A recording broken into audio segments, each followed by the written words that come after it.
Next thermal pollution बच्चों, ठीक है। थर्मल पॉल्यूशन में क्या है, इसकी मैंने कम्युनिटी ग्रुप पे पोस्ट कर दिया, वहाँ से आप अपलोड भी कर सकते हो। जो टेम्परेचर इफेक्ट हो जाता है उसकी वजह से जो पॉल्यूशन हो जाता है उसको हम थर्मल पॉल्यूशन कहते हैं। तो different industries and nuclear plants use water for cooling purpose and discharge the heated water into near by streams और वाटर बॉडीज, ठीक है। तो जो इंडस्ट्रीज और न्यूक्लियर प्लांट्स जो पानी का यूज़ करते हैं कूलिंग पर्पज़ के लिए, तो वो डिस्चार्ज होकर किस में जाता है, नियर बाई जो भी स्टीम्स या वाटर बॉडीज हैं उसमें मिल जाएगा। तो वो कैसा हो जाएगा, उसका पानी का फिर टेम्परेचर कैसा होगा, चेंज होगा। As a result the nearby water bodies are heated up and this turn affect aquatic life, ठीक है। तो उससे क्या होगा कि जो नियर बाई वाटर बॉडीज होंगी उसका पानी का टेम्परेचर बढ़ जाएगा, तो थर्मल हीटअप हो जाएगा और उसका जो वहाँ की एक्वेटिक लाइफ होगी, यानी कि जो प्लांट्स और एनिमल्स जो पानी के अंदर रह रहे हैं उनके ऊपर इफेक्ट पड़ेगा। तो causes and sources of thermal pollution के मेनली कॉजेज क्या हैं, सोर्सेज क्या हैं। Number first, random cutting down of shade providing trees beside the water bodies. अगर वाटर बॉडीज़ के पास में कोई भी ट्रीज़ हैं या कोई शेड हो रही है, अगर हम उसको रैंडम कटिंग कर देंगे तब भी क्या होगा, अगर वो शेड कर रहा था, जैसे ट्री था, उसकी शेड से वहाँ का पानी के टेम्परेचर सपोज कम था, अगर वहाँ पे ट्री काट देंगे तो क्या होगा, उसकी शेड की वजह से टेम्परेचर उसका कम था वाटर बॉडीज़ का, उसकी वजह से फिर क्या हो, कटिंग करने की वजह से उसका टेम्परेचर हाई हो जाएगा। तो जो एक्वेटिक लाइफ्स थी प्लांट्स की, एनिमल्स की, तो उसके ऊपर इफेक्ट पड़ेगा। इंडस्ट्रियल एफ्लुएंट्स, अगर इंडस्ट्री से जो भी एफ्लुएंट्स निकल रहे हैं और वो डिस्चार्जेस जो निकल रहे हैं, वो अगर डिस्चार्जेस जो हैं वो अगर उनका टेम्परेचर हाई है तो वाटर बॉडीज़ में मिलेंगे तो टेम्परेचर क्या होगा, ऑब्वियसली उसका टेम्परेचर भी इंक्रीज़ कर जाएगा। न्यूक्लियर पावर प्लांट से जो भी डिस्चार्ज निकलता है उसका भी टेम्परेचर हाई होता है।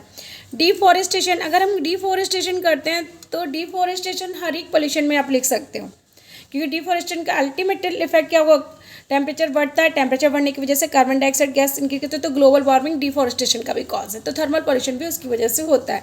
नेचुरल फिनोमेना लाइक अर्थक्वेक है, ड्रॉट है, ये सब भी थर्मल पॉल्यूशन कॉज करते हैं, ठीक है। अब इसके इफेक्ट क्या क्या पड़ेंगे थर्मल पॉल्यूशन के। मेन इफेक्ट होगा थर्मल पॉल्यूशन का reduction of in dissolve oxygen. जो वाटर के अंदर जो डीओ है, यानी डीओ का मतलब डिजॉल्व ऑक्सीजन जो भी प्रेजेंट है वो रिड्यूस्ड हो जाएगी। अगर डिजॉल्व ऑक्सीजन वाटर के अंदर रिड्यूस हो जाएगी तो जहाँ के एक्वेटिक प्लांट और लाइफ सर्वाइव करने में प्रॉब्लम होगी। Change in quality in water, क्योंकि वाटर थर्मल पॉल्यूशन होने की वजह से क्या हुआ, उसका वाटर का टेम्परेचर चेंज हुआ, टेम्परेचर चेंज होने के साथ साथ उसमें और भी मिनरल्स सॉल्ट हैं वो भी इफेक्टिव यूज़ हो जाएंगे, तो change in quality of water की क्वालिटी भी चेंज हो जाएगी।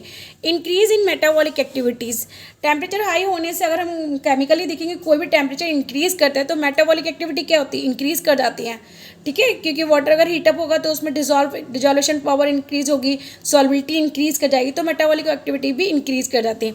Ecological effect of water, water ecological balance कर रहा है, तो जो भी प्लांट्स एनिमल्स उस पर वेस्ट हैं वो सब इसको इफेक्ट करेंगे।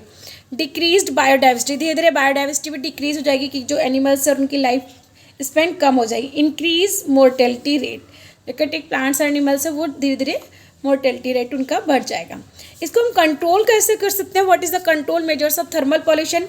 कूलिंग पॉन्ड्स लगाएंगे हम, ठीक है, यानी कि जहाँ पे भी पानी आ रहा है वो टेम्परेचर हाई हो रहा है तो वहाँ पे कूलिंग टॉवर्स या कूलिंग पॉन्ड्स बनाएंगे। तो ये क्या होता है, मैन मेड बॉडीज़ ही होती हैं, आर्टिफिशियल बॉडीज़ हैं water bodies, use to reduce the temperature of water by evaporation and convection process, ठीक है। तो cooling ponds and cooling towers क्या करते हैं, man made water bodies use to reduce the temperature of water by evaporation process द्वारा या convection process द्वारा इसको रिड्यूस कर जाते हैं।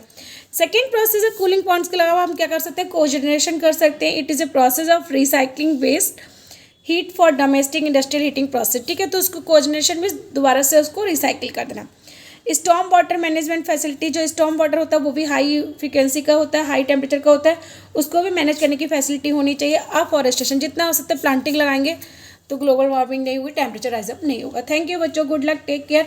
नेक्स्ट हमारा रेडिएशन पॉल्यूशन और बच्चा है वो भी मैं कंप्लीट करती हूँ आज का, तो एटलीस्ट तुम्हारा ये अभी का मिड टर्म तो हो ही जाएगा अच्छे से, एंड टर्म के लिए भी प्रैक्टिस में नोट्स हमारे बने हुए होंगे।